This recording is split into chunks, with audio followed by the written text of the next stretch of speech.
All right, welcome everyone, and thank you for joining us for today's webinar. My name is Kyle Barnhart. I'm with the GVSU Alumni Relations Office, and I'm joined today by Melissa Perino from GVSU's Center for Adult and Continuing Studies, along with today's presenter, Professor Anna Hammersmith. This webinar series features a range of topics for your personal and professional life, and is a partnership between the Alumni Relations and Office and the Center for Adult and Continuing Studies. To get us started, I'm going to turn it over to Melissa to introduce today's speaker. Thanks, Kyle. I appreciate it. And one of the things I'm going to be doing is talking about some Zoom keeping in a minute, and you'll hear my phone ringing in the background. One of the things we say is that, we know that there are maybe pets running across the screen or something along those lines. So apparently landlines still work, and we all know that now. Thank you for being with us today. This is actually our last webinar for 2020. We have all learned a lot, both through life experiences, through semester, and through the webinar series. Joining us today we are thrilled to be able to have Dr. Anna Hammersmith. Anna earned her PhD in sociology from Bowling Green University. She's an expert in aging and families, in late life parent-child relationships, in caregiving, and union dissolution. Yes, even when you're grown up, your parents can still get divorced. And Anna helps people navigate that through theory and through real world experience. Anna is a professor of sociology at Grand Valley. And when she's in the classroom, she's typically found teaching intro to sociology, social problems, families in society, middle age and aging, and even death and dying. She really runs the whole continuum of families and living and life and dying. Professor Hammersmith grew up north of Columbus, Ohio. She attended Denison University in Granville, Ohio, not to be confused with Grandville, Michigan. We're glad that you are here in Michigan now. When she earned at Denison, she earned a double major in sociology, anthropology, and in Spanish. So before I do turn it over to Anna again, the Zoom keeping or the housekeeping, we are recording today's session, and we'll include a link to the recording in the follow-up email, and there will be some additional resources that will be shared with you as well. And as always, we have plenty of time for questions and answers, and we'll save those most likely to the end. If you have a question, please feel free to use your Q&A box that's at the bottom of your screen and drop your questions in there. We'll be monitoring that throughout the presentation. So before we get started, we kind of wanted to take a poll and just kind of get a sense or a feeling for where everybody's at today, or see how they're feeling. You've navigated one holiday already. And how are you feeling about connecting with family again? Your poll responses there are great. I can't wait. It's going to be wonderful, even if we connect via Zoom, or I'm not sure I'm ready for it. Or even that I'm ready to celebrate with just my own household. So if you'd go ahead and submit your poll answer there, that would be great. And we will share those results with folks as they come in. And you may be feeling you may be feeling all of those, right? Depending on the given moment. So maybe just for today, how are you feeling?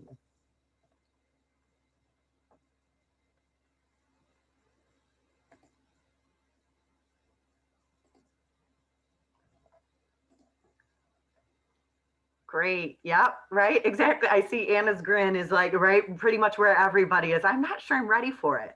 It's kind of that middle of the road, right? Of just about where everyone is there. So that gives us a good sense, or gives Anna a good sense of kind of where everybody's at or how they're feeling. And so I'm going to turn off my mic and turn off my camera, and we're going to turn it over to Anna. Thank you for being with us today. Hi, everybody. I'm Anna Hammersmith. I am a professor in the sociology department, like Melissa said. I want to thank you all for attending today, taking time out of your busy schedules to engage a little bit about family holiday celebrations and sort of what it's going to look like this year. So I'm going to share my screen with you all. Hopefully you all can see this, and feel free to drop comments in at any point. I know Melissa is going to be gathering those and sharing those with me. I'm looking forward to engaging with all of you on this topic. And thanks already for engaging in our little poll. So I actually tried to respond to the poll myself, but I couldn't because I'm a host. So a lot of you said that either you're not sure you're ready to actually have the holidays and spend time with family.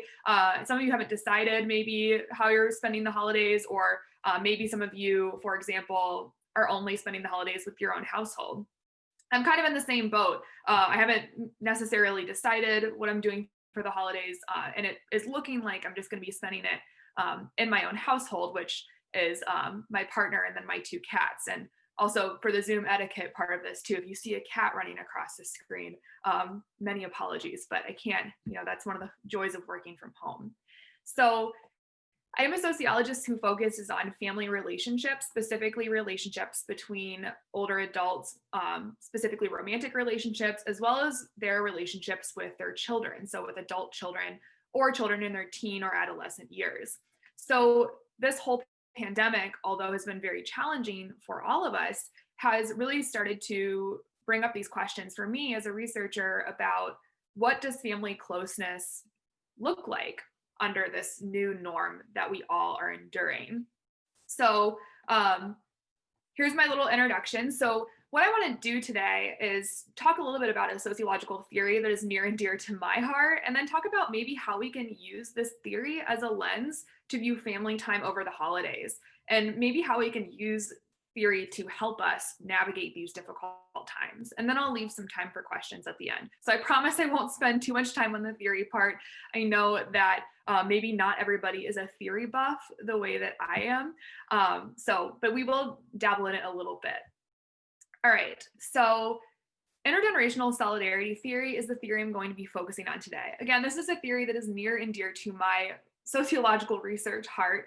And it's actually a relatively new theory, which I think is really cool, because sometimes we think about theories being really antiquated and maybe something that was developed a century ago. But this one was developed in the 80s and really started hitting the sociological scene, very cool scene, in the 90s.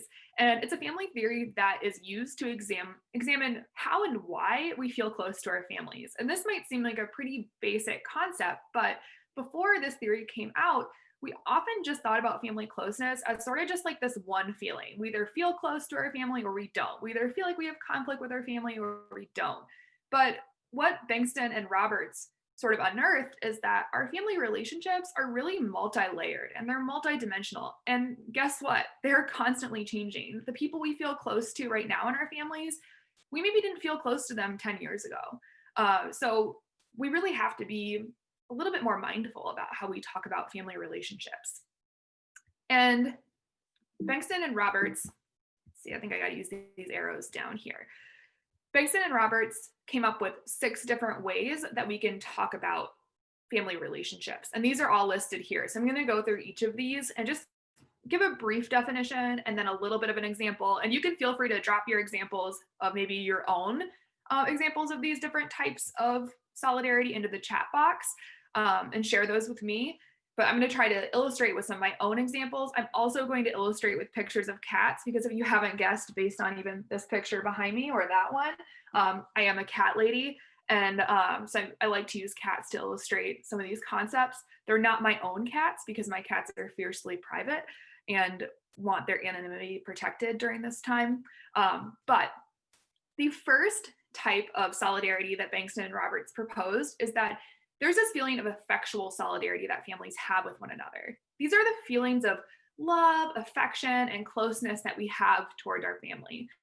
So this would be like those warm, fuzzy feelings we get when we see our loved ones around the holidays or any other time of the year. So here I've got my picture of the cats grooming one another, because actually cats who groom one another are the most closely bonded cats. So that's one way you can tell if your cats actually like each other, is if they will spend time grooming one another. But my other example, other than cats, would be that we can see affectual solidarity just in maybe those sort of maybe not so rational feelings of pleasure and joy we get from spending time with people we love.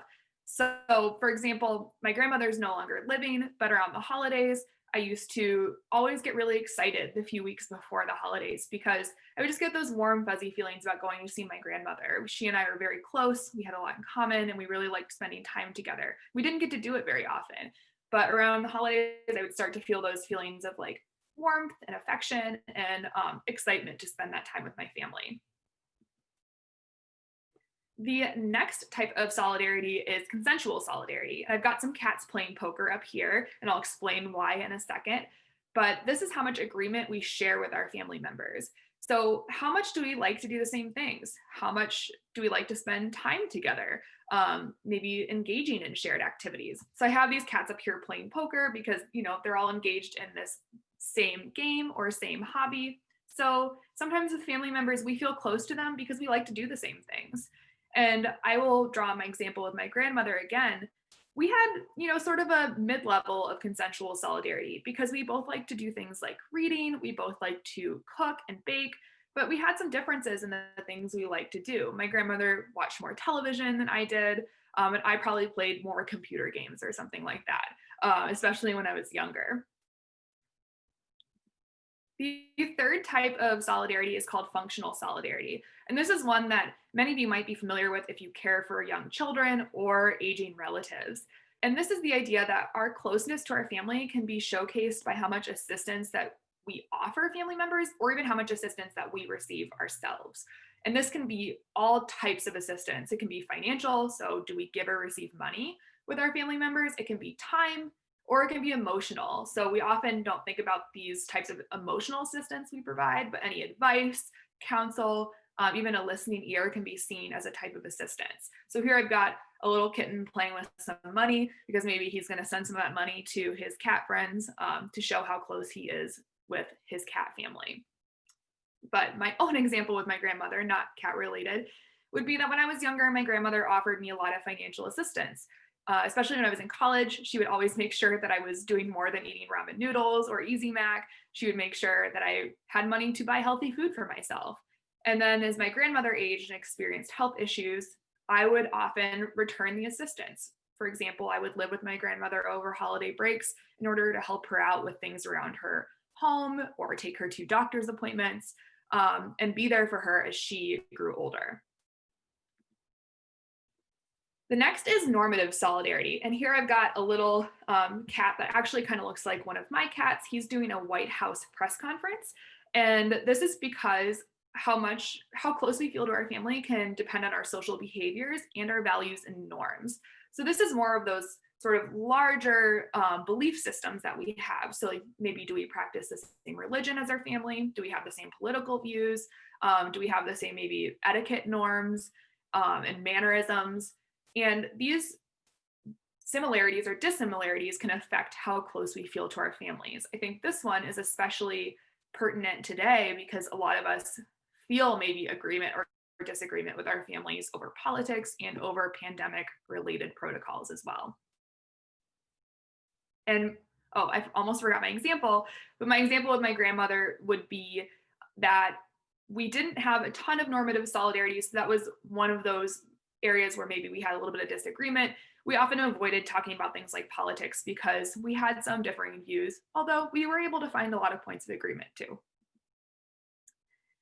The fifth type of solidarity is called associational solidarity. And this is simply just how often we talk to our families. So I've got a little cat here on a cell phone. I frequently wish that I could talk to my cats on a phone, although they probably would just text me all the time about having extra food or treats. So maybe not something I should wish for, but this can be how much we talk to our family in person, but it can also be phone calls, texts, even today, things like Zoom Hangouts, FaceTime, even email. And I always ask my students when we talk about this theory, I ask, well, do you ever email as a way to keep in contact with your parents or grandparents? And they always look at me like, no, email is just a chore I do when I talk to my family or when I talk to my professors, for example. And then I had to think, do I use email to talk to my family? And I had to think my dad just emailed me last week as a way to catch up. So apparently it is a way to talk to family. But drawing on the example of my grandmother, she and I would talk pretty frequently. She didn't really do texting or video chatting or anything like that. But she and I would talk on the phone, especially because we didn't get to see each other that much in person. So we felt pretty close because we would have those frequent phone calls with one another. And then the sixth area, the last one to talk about here before we wrap up this section purely on theory, is how close do we physically live to the members of our family? This is called structural solidarity, and this also affects how close we feel to family members. So if we live a close distance to our family, we might feel closer to them because we're able to see them more, we're able to drop by and help out. And here I've got a cat in his very postmodern cat house. And if we live further from our family, it might be harder to feel close to them. And we have to maybe make up for this in other ways. So my example for my grandmother is that she and I, when she was living, lived about 4 hours apart. So I couldn't just stop by on the weekends or stop by after work. We had to be very intentional about when we saw one another. So that made other things like talking on the phone a lot more important for us to maintain our close relationship. So now you've had a crash course in intergenerational solidarity theory. So I'm sure you're very excited to go out into the world and use intergenerational solidarity theory. But what I want to do now is use this theory to think about how the current pandemic, which we're all grappling with right now, has challenged some of these norms of family closeness and likely have impacted your own feelings about how ready you are to celebrate the holidays and how you might be celebrating when we do get to the holidays. So if you have any ideas about how COVID-19 has challenged these family norms and family closeness, feel free to drop those in the chat box because I'm curious to hear your thoughts. I have a couple of my own. So one way that we've seen our family lives affected is that we see family less often, if at all. And this affects our associational solidarity, so how much we're able to talk to our family members and communicate with them. It affects functional solidarity, so how often we're able to lend support. And it can affect our affectual solidarity, so those feelings of affection that we get that are often stronger when we see our family in person rather than over Zoom. And I know that this is one that has affected a lot of individuals lately. It's affected myself and many of my family members too. I think it's been since the last holiday season since I've seen my parents, for example. And that's really strange. It's the longest time I think I've ever gone without seeing them. And it has challenged these norms for me personally of family closeness. Another way that our family closeness has been challenged is that we can often exchange less physical support with our family members. And this can affect associational solidarity, so how much we speak to one another, how much we text or talk, functional solidarity, so those feelings of exchanging assistance, as well as, again, affectual solidarity, so the feeling that you feel warmth and affection towards those family members. And perhaps we've compensated by offering more financial or emotional support, but it can still be very challenging, especially when somebody in our families need caregiving, if we're able to lend less physical support, like helping clean out the gutters for your parent over the weekend or helping mow the lawn or something like that. It can be challenging to feel like we can't do those things for our family. Another way that COVID-19 has challenged our family norms is that we might find ourselves having some disagreement about the seriousness of the current pandemic or what types of protocols we should be taking to keep ourselves safe.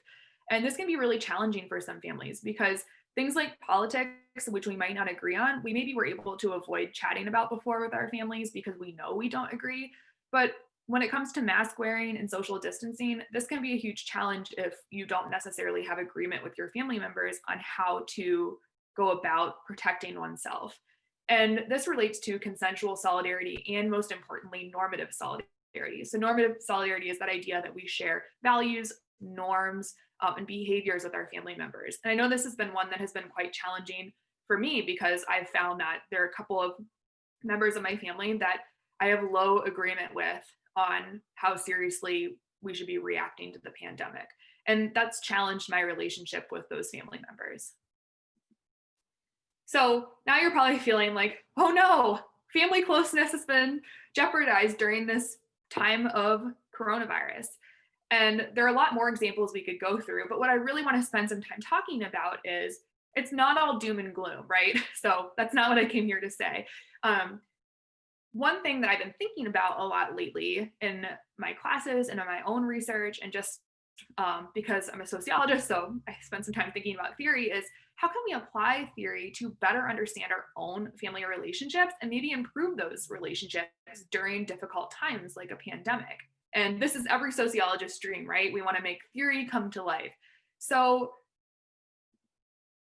what I think is, yes, COVID-19 has actually given us these opportunities to apply theory and be creative. So what we can do is we can take these 6 dimensions of intergenerational solidarity. We can think, well, if the pandemic has jeopardized the way that I talk to my family, so I don't see them maybe as much in person, what are the ways that I can compensate and keep myself and my family safe, but be innovative and build or protect these areas of intergenerational solidarity? So I've thought very intentionally about each of the 6 areas and some various strategies we can take, especially as we approach the holiday season, to still feel that feeling of family closeness, because that feeling of family closeness is important to all of us. That's why all of us are here today. And there's a lot of research showing that family closeness is linked to all sorts of good stuff, like better well-being, better physical health, better mental health, fewer feelings of isolation. So it's something we do want to protect and preserve. And social distancing doesn't have to mean that we are socially isolated. We just have to look at things a little bit differently. So I have a few suggestions based on research that I've been doing. So I want to give a caveat that I am not a public health expert. I do teach about health in a sociological way. So I've used a lot of public health resources to come up with these various solutions. And I've provided those resources at the end of the presentation. So some solutions that have been proposed by public health experts, including Dr. Fauci, Dr. Deborah Birx, and many others, include things like some families might consider or have already decided to form a pod. So I put that in quotations because it's sort of a new idea for many of us, but this is the idea that we might decide to isolate with our family members together. And yes, we might have to be isolated from other parts of the world, but we might move back in with parents, which a lot of younger people have done. And that affects our structural solidarity because we've lessened that physical gap between us and our family members. It also affects our associational solidarity because we probably then get more FaceTime and communication in with our families. And it can affect a lot of the other sub areas of solidarity as well, but those are just 2 that immediately came to mind. So the caveats to point out, though, if people are considering forming a pod with family members, this often requires that families are able to be pretty isolated. So working from home, for instance, not having to travel long distances. And the CDC recommends that we get tested before we form the pod. So isolate and then get tested and then even get tested again to make sure that everybody is COVID free before they form that pod. But it's a way that a lot of families are going about celebrating the holidays. They're just going to go for a lot of togetherness time and spend their time in a pod. So another solution too is if you are seeing family, again, the CDC has recommendations about getting tested before you travel. And then once you get to your destination, isolating and then getting tested again to make sure that you are not COVID positive. But some good advice that I've heard is you can spend some time beforehand really talking critically with your family members about a plan. And this would give you the chance to discuss and come to agreement that everybody can feel good about and what norms we all agree on. So things that might come to mind is having a questionnaire where you might ask, well, how comfortable are you going to the grocery store? Do you ever go to the grocery store or do you have all of your groceries delivered? Maybe how comfortable are you with being at an outdoor event without a mask on? And sort of rating people's comfort levels, maybe having like a sliding scale and then talking about those responses. And that can help everybody come up with the plan of if we are going to see one another, what are going to be our ground rules that we all have to follow in order to make sure that everybody is not only safe, but everybody is comfortable. And this can help increase consensual solidarity. So that idea of agreement amongst family members with various activities that we're doing. It can influence normative solidarity because we're coming up with a set of values, norms, and behaviors that we all agree on. And that can also make us feel more affectionate towards one another. So it affects affectual solidarity as well. And this also can maybe combat some of those issues I mentioned earlier, where sometimes we're finding that we have levels of disagreement over the best practices during the pandemic for ourselves and for our family members. And even if we might not agree on best practices, coming up with an agreeable plan that everybody is willing to follow can sort of build back that normative solidarity. So another tip that I heard that I really like is that another thing you could do is if you're not seeing your family over the holidays, you can cook the same holiday meal and then enjoy it over Zoom. And you can maybe compare and contrast your presentation of the meal. Some have also recommended that perhaps if you live close enough to your family members, each person could cook a different dish and then sort of do like a drive-by food gifting. So leaving maybe your sweet potato casserole or mac and cheese dish on your family's front porch, and then you all can exchange meals and then sort of share the same food. So sharing that same food could build consensual solidarity. So you're all kind of doing the same thing. You're eating the same food, you're having the meal at the same time, and it can make you feel close to one another. And other recommendations here too have been things like, well, why don't family members all get together and do an ugly sweater contest over Zoom? And then maybe the winner, everybody chips in, and the winner gets a gift card to a restaurant in their area or something like that.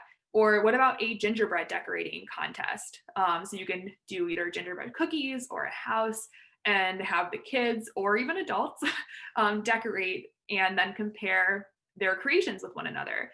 And these are all great ideas that if we can't actually physically be together, we can sort of build closeness around shared activities and talking with one another. And sharing those values of spending time with one another, even if it's not physically in the same place. Another recommendation is arranging outdoor festivities, which I know a lot of us have tried to do. And I put when possible in there because I recognize that we all live in Michigan and outdoor activities here look a lot different than other places. My partner's brother lives in Charleston, South Carolina. So this past weekend, he was able to have a socially distanced outdoor barbecue with a lot of his friends. And I was thinking, at this time of year in Michigan, that's not looking like something that people might be as interested in doing.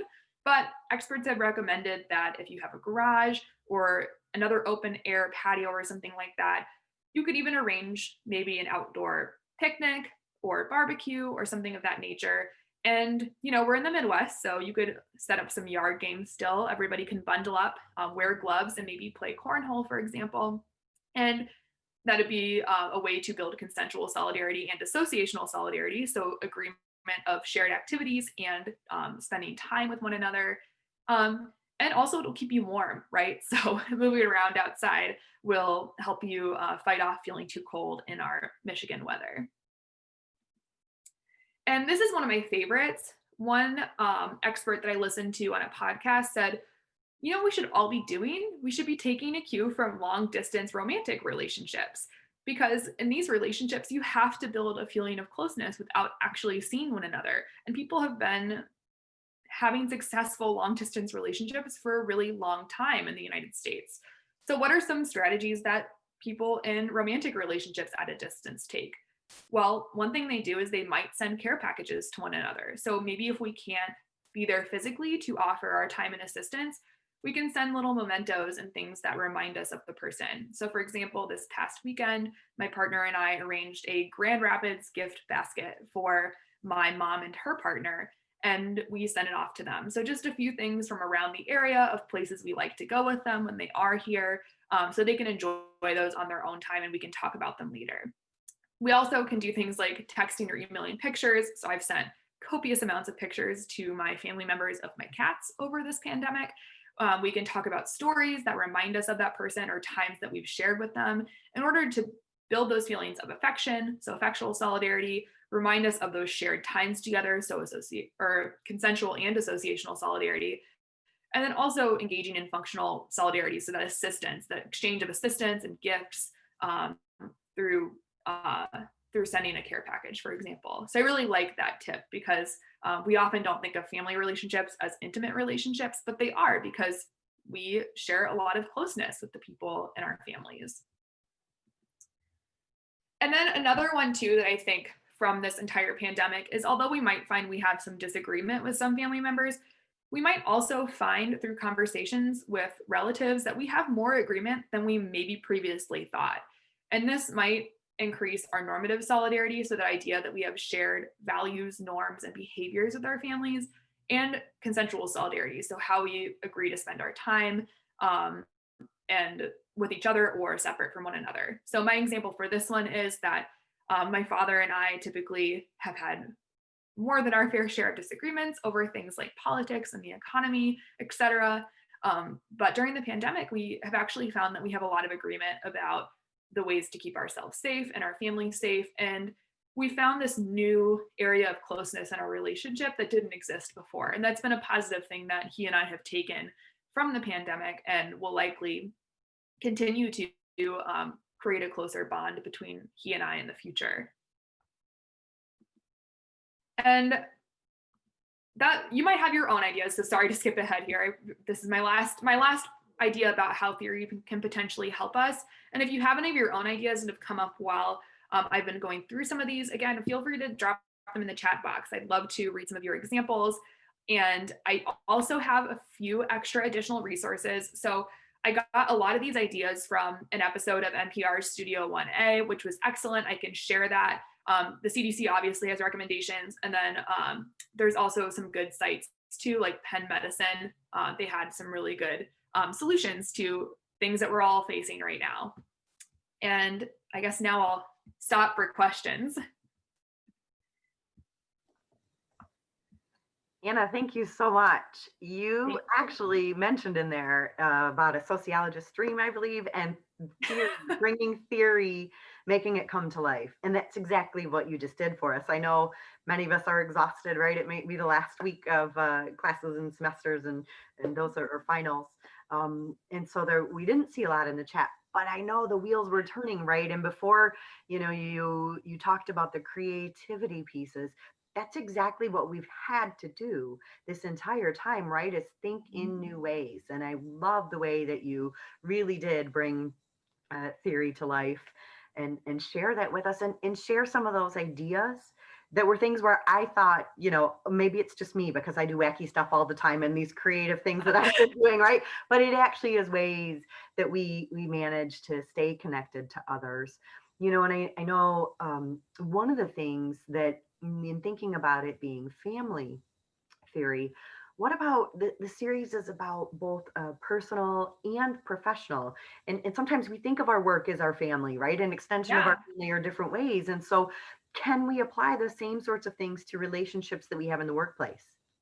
Oh, I definitely think so. I think any of our close relationships, like friendships or even colleague relationships or workplace relationships, we can apply these ideas to any of those close ties we have. And just to give an example, so this is my third year at GVSU, and my colleagues in my cohort and I, we used to get together for coffee or a dinner or something just to chat about how things were going. And what we do now is we have maybe a cocktail or a coffee over Zoom together, and we go through what's challenging about our classes, for example. And it's helped create sort of that idea of consensual solidarity and associational solidarity that's kept me feeling like I'm close to them, whereas that might have eroded if we didn't do that. That is an excellent point. And I think one that, right, makes a series like this, a webinar series, so challenging is that it's very one way, right? And so, you were only able to throw information out there. I put myself on mute because you couldn't hear me laughing half the time, but going, oh, at the cat pictures and things along those. So it's really tough to know that folks are engaging with content, but that's what I think you're trying to tell us is get creative and find those ways to connect in with our family or with friends. Have you heard of students have been doing it all semester, right? We've been doing it. You just mentioned your department doing it. I know our department has been doing it too. Have you found some other creative examples that you've heard people say of ways, whether it's, when I saw the cats playing poker, I thought, we've joked about the fact that euchre's a Michigan game, and we play it at professional conferences, right? We're all like, where's the online euchre connection for the networking session or something along those lines? Have you found other creative ways that people have managed to stay engaged? Yeah, I think a couple of other ways. So I've seen a lot of my friends will play online games. So I have some friends who do online trivia with their families or with their friends. And I'm not the most competitive person, so I usually sit those out, but it seems to be really beneficial for a lot of my friends to kind of maintain closeness with ties of people they haven't seen in a while. I've also noticed a lot of my friends and family are doing more of the snail mail sorts of stuff. So I've received many more holiday cards, or even just cards from friends, even who live in the Grand Rapids area, just saying like, hey, I'm thinking of you and I wanted to send you this card that reminded me of you. Or like dropping off little gifts. Like I have a friend who lives only 5 miles away, and she would drop off chocolates, and then I would return the favor and drop off cookies or something like that at her place. And we wouldn't see each other, but we knew we left that token. That is an excellent point again. And it's just being aware of and looking for some of those creative ideas. And now more than ever is a great time to borrow it, right? Yeah. To borrow ideas that you see that work well for other people. And yeah, and I wonder too how many of these will continue to use. We didn't do things like Zoom with our families before, but a lot of us live a far away from our families. So maybe we will continue some of these habits even after the pandemic is over. And I think that's cool, because anything we can do to build our relationship with our family is beneficial for our health and well-being. absolutely. And I know one of the things Kyle mentioned early on in these series was that it helped us engage with alum that we hadn't been able to engage with before, right? It's not everyone that can drop everything and come to an hour-long webinar during lunch. And if we were meeting face-to-face, people wouldn't have been able to do it, or wouldn't have been able to take the time to do it. And now they really can, and they can watch it, on demand. And so it is about being creative. You touched a little bit too. One of the questions that came in before we started the series, when folks RSVP'd, and you touched a little bit on it, but I'd like to maybe dive a little bit deeper into it. Yeah. That, you talked about what do you do when your family doesn't understand that you're not comfortable getting together and having 50 people in a family room that was built for 10, Yeah. Yeah, I think I think we all have to lay down our boundaries with our family members to illustrate what we're comfortable with. And I think driving that home with our family members too, that it's about individual comfort level. Even if we might not agree on best practices, we respect and love one another enough to respect one another's decisions. So I think sometimes when we can't reach agreements, that's the best way to go, rather than accusing one another of being wrong, or sending constant barrage of maybe articles to try to prove one's correct or incorrectness. That usually doesn't help in family relationships, as many of us have probably experienced. And I think, if possible, one thing that I've heard of people doing is that idea that I think I mentioned of trying to like maybe do a rating system of like, what things are you comfortable doing? What things are you not comfortable doing? And trying to compare and contrast those responses to see, well, maybe we do have more similarity than we thought on like whether we'd go to the grocery store, whether we go to the movie theater or something like that. And then use that to start a conversation. And perhaps it might not result in a complete agreement, but might be able to reveal more levels of agreement than you thought. For example, I'm thinking about my brother. He's a little bit more lax about mask wearing and things like that than my family, the rest of my family is. But we've had some really good conversations lately about the holidays, where he and I have talked pretty candidly about my concerns and how they differ from his and why they differ. And I think that's been nice, because even though we don't agree, we're able to feel close because we have those conversations. And I see a chat here. Yeah, actually, then the chat is related to this. So really, kind of saying, yes, what happens if you come at it from this place of love and respect and trust and understanding, and then those expectations are broken, right? And you've lost that trust, and Yeah. it has the opposite effect. And so how do you maybe, recover from that, or how do you move forward from that? Yeah, that's a challenging situation. And I've had some family members who've also been in that same situation. And a recommendation is to be candid with family members about what had been agreed upon, and that violation of trust. And then also perhaps then using that to inform these upcoming holiday plans of, if we can't come to this agreement and we can't have that feeling of closeness and trust between one another, that plans have to be made differently for this time being, and really relying on that idea that we have to make decisions for ourselves, for our own personal health decisions. And that's the most important thing. I've had some family members who felt like they were deceived when they weren't being told what certain members of the family were doing, like going to movie theaters or bowling alleys and things like that, and felt very upset. And it can be hard because we love our families and we don't want to have conflict. It doesn't feel good. So true, so true, and what a great response. And I think the phrase that I heard you saying earlier is maybe one that also answers it, is that how do you feel safe and comfortable? And it is Mm-hmm. your safety and your comfort, first and foremost, maybe that we think about as we move forward there. Yeah. Mm-hmm. Are there some other questions that folks want to put? I know people are exhausted, and I'm sure they're also pretty shy, right? That's the beauty Yes. and of being able to connect this way, is that folks are not required, to put anything in there. But I know that your words and the work that you are doing, not just this semester, every semester in class is much appreciated, but especially this semester, which I know has not been easy for anyone, and especially, figuring out ways to engage with your students, much like using our intergenerational solidarity theory, right? Did I throw that out there right? I don't know. But theory for the students now. Right? Right. And make it really come to life. So, yeah. Kyle, do you have anything? I'm going to call you out and see if you want to come off mute and see if you have anything that you would like to add.